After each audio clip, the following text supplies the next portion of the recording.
speaker today. Thank you, Bill. That was very exciting, and I hope that this actually results, I hope everything results in actions. Our second speaker today is Stefan Pellegrini of Opticos Design in San Francisco. He is an architect, urbanist, and planner who serves as program lecturer and professional liaison in the College of Environmental Design's Master of Urban Design program. During his career, Stefan has contributed to a wide variety of urban design, planning, and architecture projects, including the design of new towns, master planning and revitalization endeavors for central cities, and the design of mixed-use and civic structures. Much of his recent work has focused on community-based planning, coding, and revitalization strategies for small towns and underserved communities, as well as the development of contemporary urban design guidelines and form-based codes.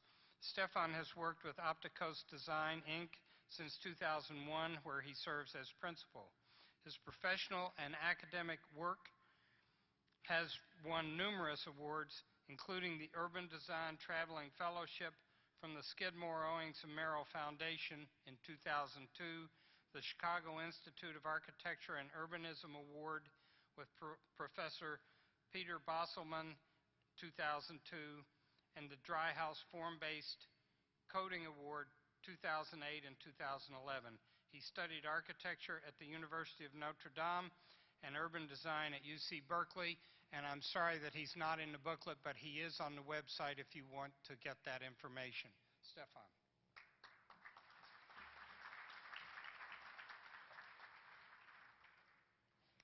Thank you, Brian, and thank you very much for that introduction.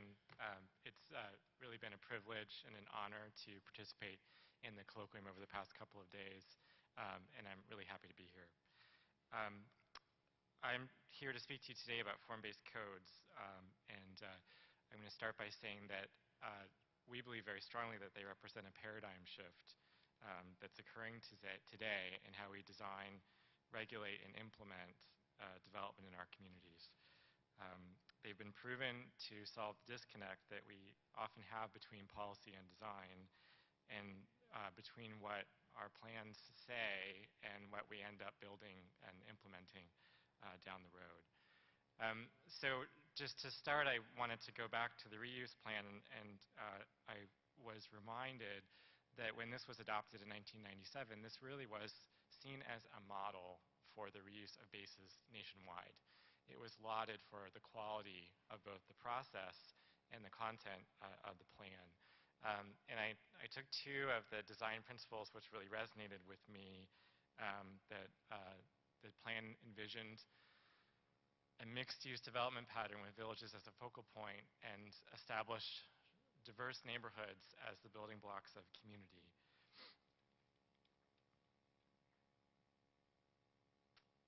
And those were seen as to surround the university where we are today.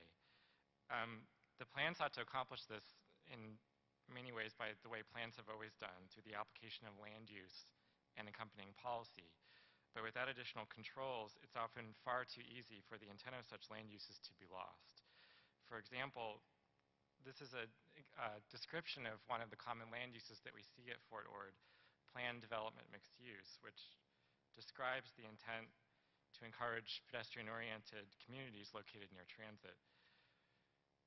We have two standards that are tied to this, a gross FAR, floor area ratio, of 0.35 and a density of 20 dwelling units to the acre. So as is commonly found in these kinds of plans, the devil is in the details. So we can think about what we mean by density, and these are some images of what we mean when we say density of 30 dwelling units to the acre. And we can see that the outcome can be very different and can still be compliant with these kinds of standards. The one on the left is actually an apartment complex down the road a ways in Santa Maria. It's a potted project located at the intersection of two arterial streets. It's contrasted with another in King City, a relatively new courtyard housing project that was implemented as part of a series of new walkable neighborhoods. Both projects are implementing 30 dwelling units to the acre, but they have very different outcomes when we think about adhering to that standard. Or we could take FAR. Here's two examples from Los Angeles with an FAR of 0.6. On the left, we have a complex of 3 buildings, including a 12-story tower, surrounded by a parking lot.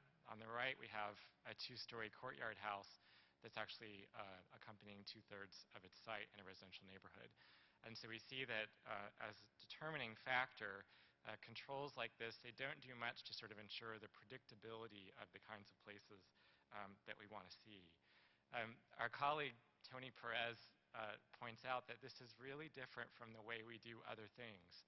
We wouldn't go to a restaurant and say, I would like something to eat that's 3/4 of an inch tall. We would actually ask for what we want. If we ask that kind of question, we might be lucky if we wanted steak or maybe a nice piece of salmon. What if we wanted sushi, and what if we actually realized, well, do you measure the outside of the sushi? Do we actually apply this measurement just to the fish, or does the rice include? Maybe I would get that, maybe I wouldn't. And it doesn't preclude anything that actually might be really beautiful and wonderful that sort of wouldn't fit into that category. So with that in mind, we sort of have thought about how we can sort of rethink the standards and the way we sort of regulate our places. So behind every good land use plan, we believe really strongly that you'll find a great zoning ordinance to implement that land use plan. And in every great zoning ordinance, increasingly, we would advocate that there should be a fantastic form-based code as an element of that zoning ordinance.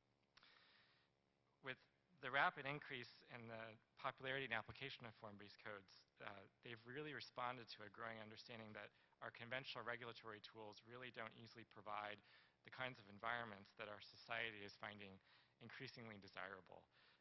We're currently in the process, as we are implementing these form-based codes in our communities, of upgrading our operating systems that regulate the places where we live and work. We've been engaged in writing FBCs at Opticos over the past decade, and we realized just how different these are. You can't take conventional zoning tools and expect to get something other than the kinds of places which they are designed to regulate, which are, we refer to as drivable suburban places. What we think is important to keep in mind here is that when the reuse plan was adopted in 1997, we've come a long way with regards to how far zoning has come in those past 16 years. I was reminded of what we thought a state-of-the-art computer was in 1997, the Apple iMac, which really was sort of this futuristic element that we had on our desks. And as sort of Chuck shared earlier, we're now even getting rid of that desk, because not even the desk is actually really important to us sort of having an interface with technology anymore. So many of the other speakers have talked about what's motivating this change. And the first factor is really a demographic one. We're experiencing a shift toward a desire for walkable urbanism. And as Victor and others pointed out today, we're seeing both younger and older populations increasingly finding cities and other walkable places attractive. If any of you have read Chris Lineberger's great book, The Option of Urbanism, or Arthur Nelson's book, Reshaping Metropolitan America, you can get some insight into those demographic trends.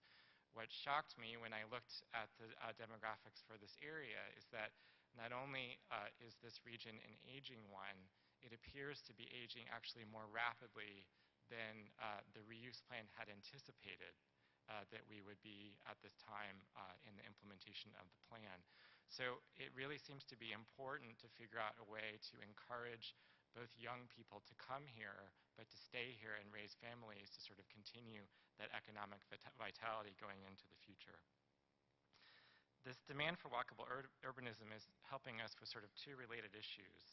One is the state of public health in this country, in that so much of the health problems that we're having can be tied to the physical activity or lack thereof that we have promoted in our communities. I wanted to mention very quickly that one of the largest advocates of walking has become Kaiser Permanente, because they really see that without a trend toward better health patterns in this country, that it will become unsustainable to provide health care for our population. So just recently, there's a great website, everybodywalk.org, which was released, which talks about many of the medical benefits of walking as integral parts of your community and everyday activities. The third, which we hear a lot about in California, is climate change, and this is actually from the seminal book Growing Cooler by Reed Ewing, and that the role that VMT, vehicle miles travel reduction, will play in our ability to reduce greenhouse gas emissions. So as we create walkable places where driving becomes less of an issue, we can find ways to actually reduce our impact on climate change. What's striking to me here is that, as Reed Ewing shows, we're not looking for a real shift change in sort of how we build and develop. We don't need to all sort of move into socialist high-rises in great numbers of density. We just need some slight increases in density that can be accommodated in walkable, highly connected environments to sort of accommodate this change that we need to make for our environment. And luckily for us, and as Peter Katz mentioned yesterday and others have indicated, Chuck Bull earlier today, there's now data that shows the economic benefit of creating these kinds of places. This is actually from data that the city of Nashville accrued during the 2000s, showing the increase in property values between projects that were implemented with form-based code on the right and projects that were implemented without form-based code on the left. There's an inherent value to the developer, to the community. What's most interesting about this analysis is that during the economic downturn that started in 2009, the projects on the right were seen to sort of hold their value to a much greater extent than those on the left. So what are form-based codes? This is a definition that's provided by the Form-Based Codes Institute. They are, of course, contrasted by what we are used to in thinking about zoning, which is Euclidean zoning. And Euclidean zoning defines most of the regulatory environment today, characterized by the segregation of land use. When form-based codes, on the other hand, have been done well, they have demonstrated to be an effective, perhaps the best regulatory tool that we have to implement walkable places. Most form-based codes, instead of thinking about distinct segregated land use categories, utilized the rural to urban transect to organize gradations in intensity of form from the most rural to the most urban. This was a concept that really goes way back in biology and science to the 19th century, when geographers and scientists started to take transects through natural environments. It was reintroduced about 25 years ago by the Dwani Blader Zyberk and Company, and has since been developed through hundreds of applications in different form-based codes nationwide. The transect provides guidance for a range of compatible human habitats. It's inspired, as I mentioned, by those that were found in the 19th century, and you can see the adaptation above in this diagram of the dune habitat described by the artist James Wassell, where he shows the different plants that tend to sort of congregate and live in different geographical components of the dune environment. The application of transects has been seen to be a highly accessible form of describing places. It's accessible to lay people, to staff members, to decision makers in communities. It's sort of it's the best tool we have, I think, to sort of categorize the things that we come across in our community life every day. As opposed to having a zoning map, which regulates, as I mentioned, segregated land uses, we have what we call a regulating plan. This tends to organize places into gradations of mixed-use intensity rather than this discrete land use districts that we would otherwise see. And they're holistic in that they provide guidance for the complete environment, from buildings to streets and civic spaces. And I'll talk a little bit more about this in a bit. So the following images sort of show some examples of what we mean when we talk about form-based code, and I'll touch just briefly on some of the things that we try to regulate. The first is building form standards. Here we can see that we're regulating graphically and in a very straightforward way. Building form, the placement of buildings, what can encroach, and where certain things should be located. We take some time to regulate frontage, how a building can be oriented to the street or the public realm, and how that interface actually might be created. We also often regulate buildings by their type to sort of try to understand what types of buildings might be appropriate in any given setting or any given community. And as I mentioned, they're holistic in nature, so we also pay attention to regulating civic spaces open spaces and parks, how they can be interfaced with the community, as well as thoroughfares. And I think Victor did a wonderful job of sort of underlying the importance of streets in creating great places. This is really, I think, invariably says something about the ability of a jurisdiction to break from their silo mentality and collaborate when they have a zoning ordinance that is regulating both public and private realm elements. And I think this is really important, as Mary Jo stressed yesterday, breaking down these silos to sort of collaborate in implementing these complex kinds of projects. This is an image from my business partner Dan Perlich and Karen Perlich's book on form-based codes. They have a tested process for creation, which often integrates a public charrette process, as Bill began to characterize earlier today. And they also have been shown to have a tested procedure for streamlining administration. And this has been really important, a major step. One of the challenges that we have with conventional zoning ordinances is they often are impossible to decipher or read. And so we're looking at ways to sort of make processes very clear to all users so that they can understand what really is being asked of them with regards to a particular community. In the past decade, FBCs have grown exponentially in their application. Their use is mirroring the rapid adoption of conventional zoning that we saw in the 1920s. Today, we have nearly 500 form-based codes that are adopted or in process in the United States. And these ideas have started to spread worldwide. We're very fortunate to say that we actually are working for the government of Gabon in West Africa right now to utilize form-based code to implement development in their new capital city. So to conclude, I wanted to sort of think about three big ideas for FORA. And I wanted to think about these in the context of some form-based coding projects that we have completed that have been multi-jurisdictional in nature, understanding that Fort Ord is something that is an asset that is shared by many jurisdictions today.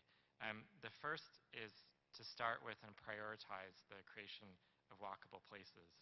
And I did some quick analysis which got me thinking about some of the discussions we had yesterday that compared the scale of Fort Ord to the city of San Francisco in size. These are at the same scale, but from a high-level standpoint, they really couldn't be more different. Has anyone heard of WalkScore, walkscore.org? It's a great online tool to measure the walkability of your community. It also correlates housing values to walkability. As points increase in walkable score, your housing value goes up. It also provides an opportunity to correlate your transportation costs in the inverse. So I looked at that briefly. We know that Fort Ord at its build-out will maybe have 25,000 people, a bustling campus of 25,000 students and perhaps 18,000 jobs. Today, Fort Ord has a walk score of 15. In the same land area, we have the city of San Francisco, 825,000 people, a walk score of 84, and what was most remarkable was 127 defined neighborhoods in the same land area. And this isn't really fair because a great portion of Fort Ord has been designated as a national monument, which is really an open space asset for everyone. But if we even look just at the developable land and compare it to some other college towns that we can think of that might be some inspiration, here we see Fort Ord next to Davidson, South Carolina, population of 8,000 people, a wonderful college town with a great town gown environment, a walk score of 83. Or maybe we can aspire to Princeton, New Jersey, population 28,000, very similar to what Fort Ord should be in the future, with a walk score of 72. So there's four reasons why we sort of advocate for this. The first is that the idea about thinking about places helps us organize and make decisions about where intensity can go and how it can be easily described to the layperson. It helps us to dial in to the ingredients that make good land use decisions to work, understanding that land use shouldn't be single uses of land. It should be a recipe for the kinds of places that we want to have. And first and lastly, it really promotes efficiency in land use and ensures that development is scaled to communities. It helps us make better use of the land that we have, which I think Chuck and Victor sort of both stressed is really so important in thinking about development. So in Beaufort County, South Carolina, where we've been working for 3 or 4 years, we took 3 jurisdictions to a place type process. And this came after a period when the jurisdictions realized that they needed to start thinking differently about their development patterns. And we thought about this on a high level that sort of all decision makers could sort of embrace and think about. So we talked about these concepts of walkable places, and that these would be different depending on the kinds of communities that wanted to sort of implement them, and would provide a recipe for how they should provide guidance to their zoning. This is very different from the way we've conventionally correlated land uses, as I mentioned, particularly in California, where instead of tying something like multifamily residential to be implemented with R10 or R20, we might describe a place as a village or a town and to be implemented with a suite of transect zones, T3 or T4 or T5. We work with the community to locate where these places should go and what recipe of zone districts they would implement. This was very complicated for these jurisdictions because they shared political boundaries, often in an even jagged way. Beaufort County is a place where you can annex land that you can see by sight, even if it's across a physical water body. This lent to a process where developers would actually shop jurisdictions to get the project that they wanted. And the 3 jurisdictions realized that this really needed to end. So place types provided a foundation for this. And this is an example of the sort of regulating plan, the zoning map that sort of correlates with this idea of locating places. We worked on a similar effort in Cincinnati, which was tied to neighborhoods. The most interesting thing about this is that their new form-based code, which they have adopted, gives neighborhoods the ability to initiate the process for creating a form-based code for their jurisdictional area. They used a suite of transect zones. The first neighborhood in the upper right of Madisonville has been the first to adopt, and you again can see here that the general plan designation of neighborhood is actually implemented with a very detail-oriented suite of zone districts. I have 2 more recommendations. I know I'm running out of time. But the second is to utilize the transect as a common platform across jurisdictions.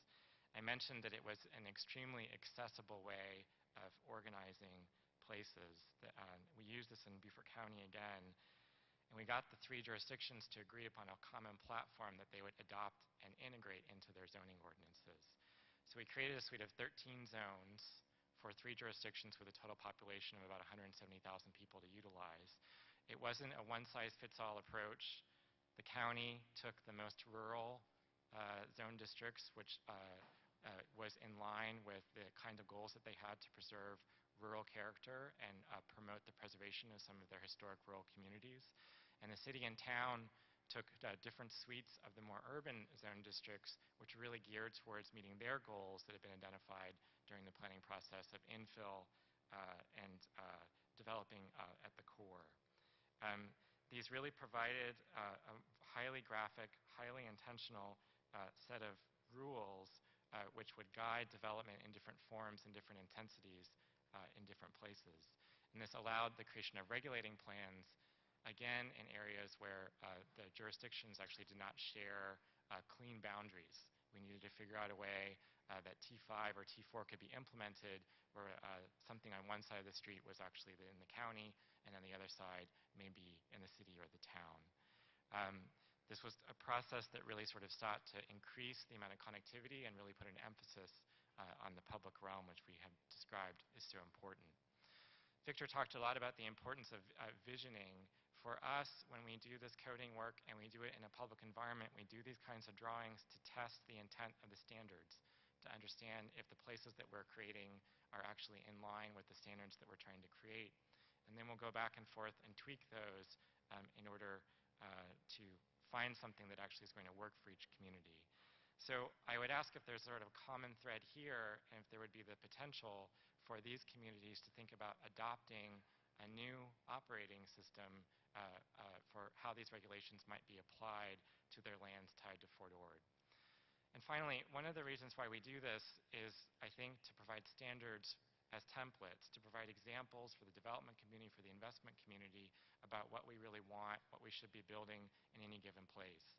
At our firm, we're big advocates of medium density housing, particularly housing that can be integrated into walkable neighborhoods. And we do this because it is increasingly a need from a demographic standpoint as well as an affordability standpoint, particularly in California. What we've seen is that prior to World War II, we were actually pretty good at implementing these kinds of building types, but in the past 75 years, we've done a great job of regulating them out of existence. They are actually illegal in most communities. So we're thinking about ways that zoning can be tweaked and organized to implement and provide these in the future. But what we really need are strong templates to communicate to the development and the investment community how to actually do these kinds of buildings again and integrate them into neighborhoods. We're working on a couple of codes today that actually are dialing in at a high level to understand how there can actually default to providing these kinds of environments. So I would ask there, in closing, we know we have updates available for our operating system. This is a question that we see every day on our screens, on our phones, and what can we do to download and install them to actually get a better environment for the communities around Fort Ord. Thank you.